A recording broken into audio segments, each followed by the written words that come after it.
اللہ فرشتے گواہی دیں گے آپ لوگوں کے بارے میں کہ فلاں جگہ آسی نگر میں محفل کو لوگوں نے سجا کر کے بیٹھا تھا. یار ہم کسی کو دکھاوے کے لیے اور یہاں دعوت اور کھانے پینے کی لالچ میں بھی نہیں بیٹھے ہیں. اس ٹھنڈی کے موسم میں 11 بجے رات تک ہماری یہی مرضی ہے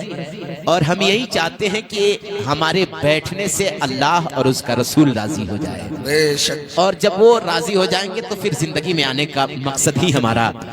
حل ہو جاتا ہے. تو آپ سوچیں زندگی میں آنے کا مقصد کیا ہے. میں ایک دو باتیں کروں گا, انشاءاللہ میرے پاس وقت بھی کم ہے. باقی دیگر علماء کرام بڑی محنت کر رہے ہیں. بھائی ہمارے قاری سید الرحمان صاحب کی بلا, دوسری جانب نقیب اہل سنت حضرت علامہ مستقیم صاحب کی بلا, ساتھ ہی ساتھ ایک خوبصورت خطاب خطیب باوقار حضرت علامہ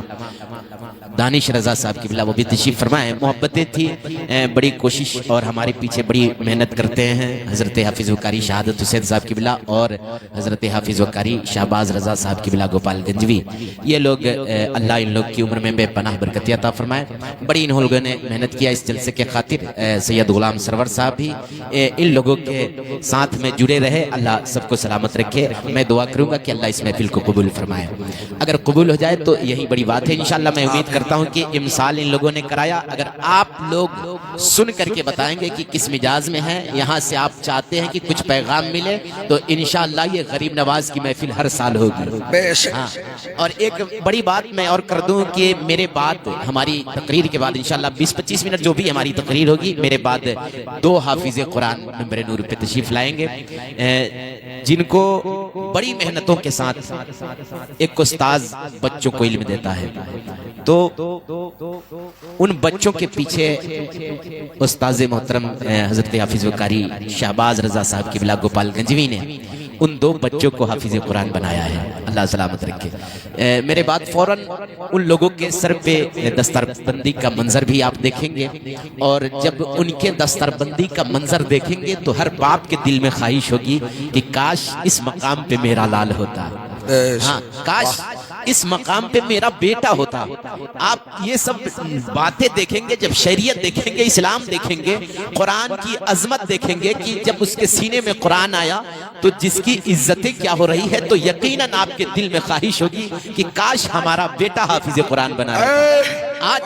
ہم نے تو کوشش نہیں کیا صاحب, آج ہمارے گھروں کے بیٹے آج باپ سے بے وفائی کر رہے ہیں. ہمارے گھروں کے بیٹیاں ماں سے بے وفائی کر رہی ہے. آج ایک باپ بیٹے کو عزت کرنے کے لیے تیار نہیں ہوتا ہے, ایک بیٹا باپ کی عزت کرنے کے لیے تیار نہیں ہوتا ہے.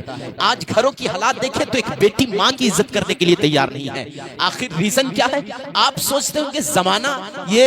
پڑھے لکھوں کا زمانہ آ گیا, سوشل میڈیا کا زمانہ آ گیا, یوٹیوب کا زمانہ آ گیا, یہ سائنسدانوں کا زمانہ ہے. صاحب اس زمانے میں ایک سے لوگ عقل مند پیدا ہو رہے ہیں, لیکن بات کیا ہے, اب جو پہلے کا دور تھا جس میں لوگ پڑھے لکھے کم تھے, سوشل میڈیا کا زمانہ بھی نہیں تھا, یوٹیوب کا زمانہ بھی نہیں تھا,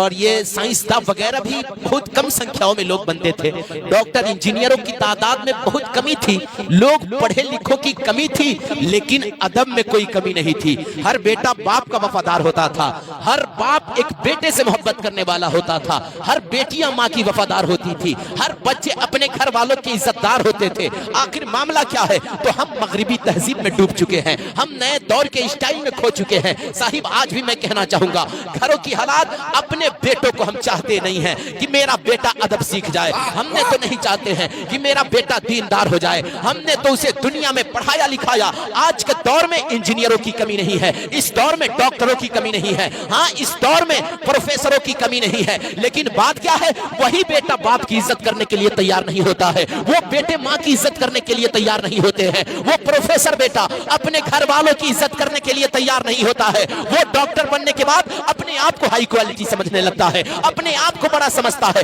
صاحب کوئی ڈاکٹر کی وجہ سے بڑا نہیں ہوتا ہے, کوئی انجینئر کی وجہ سے بڑا نہیں ہوتا ہے. آپ نے چاہتے ہیں کہ اگر ہمارا بیٹا وفادار ہو جائے, ہماری بیٹیاں وفادار ذمہ دار ہو جائے تو انجینئر آپ بنائیں گے اسے ادب کی تعلیم نہیں دی جائے گی، ڈاکٹر بنے گا اسے ادب کی تعلیم نہیں دی جائے گی، لیکن جیسے ہی آپ مصطفیٰ کے دین سے جوڑ دو گے، اپنے بیٹے کو حدیث سکھا دو گے، ہاں جس طریقے سے قاری شہباز صاحب نے 2 حافظوں کو تیار کیا ہے، اگر اپنے بیٹے کو قرآن سے جوڑ دو گے تو جب قرآن آپ کا بیٹا پڑھے گا وہ زندگی جینے کا طریقہ سیکھے گا، باپ کی عزت سیکھے گا، ہاں ماں کی عزت سیکھے گا، اور آگے بڑھ کر کے بتا دوں دنیا کے خرافات سے دور رہے گا۔ آج یہی ریزن ہے ایک بیٹا دین سے نہیں جڑا ہے جس کی وجہ سے ہمارے معاشرے کے بچے شراب پی رہے ہیں، ہمارے معاشرے کے بچے جوئے کے اڈوں پہ بیٹھ رہے ہیں، ہمارے معاشرے کے بچے آج عیاشیوں میں وقت گزار رہے ہیں، ہاں ہمارے معاشرے کے بچے آج پب جی میں وقت پامال کر رہا ہے، صاحب پڑھنے کے وقت میں آج پبجیاں کھیلی جا رہی ہے، ہاں آج شراب کے اڈوں پہ بیٹھا جا رہا ہے، جوئے کے اڈوں کو آباد کیا جا رہا ہے،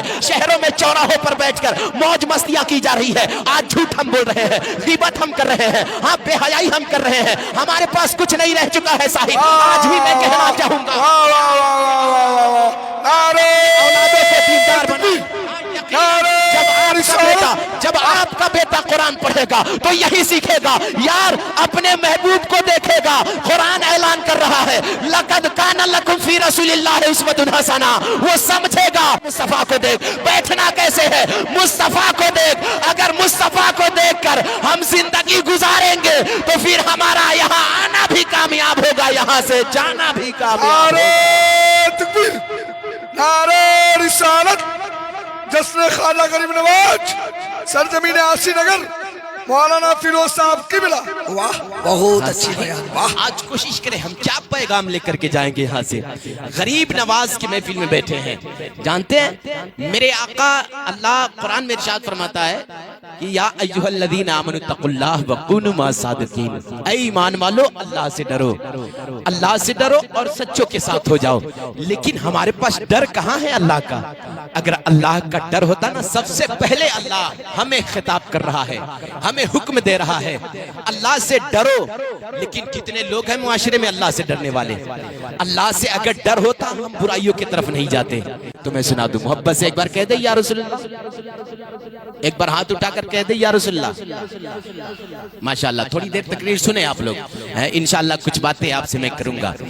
اور یقیناً آپ بھی یہ پروگرام کو کل پرسوں تک نہیں کئی برسوں تک یاد کریں گے۔ ہاں ایک شعر میں پڑھتا ہوں، غریب نواز کی محفل میں بیٹھے ہیں، محبت سے آپ کہتے ہیں ایک بار یا رسول اللہ کہ بدل ڈالی دیار کفر کے دستور خواجہ نے، بدل ڈالی دیار کفر کے دستور خواجہ نے، اور بسایا وحدانیت کا نور خواجہ نے، بدل ڈالی دیار کفر کے دستور خواجہ نے، بسایا وحدانیت کا نور خواجہ نے، اور کہیں گمنام ہو کر رہ گیا ہوتا آنا ساگر، ارے کاسے میں لے کے کر دیا مشہور خواجہ نے، گمنام ہو کر رہ گیا ہوتا انا ساگر، کہیں گمنام ہو کر رہ گیا ہوتا انا، ملی جو عزت نہیں جانے والی، مل گئی جو نسبت نہیں جانے والی، ملی جو عزت نہیں جانے والی، اور میں کھلونا ہوں مگر چشتیہ دربار کا ہوں، ارے ٹوٹ بھی گیا تو قیمت نہیں جانے والی، میں کھلونا ہوں مگر چشتیہ دربار کا ہوں، میں کھلونا ہوں مگر چشتیہ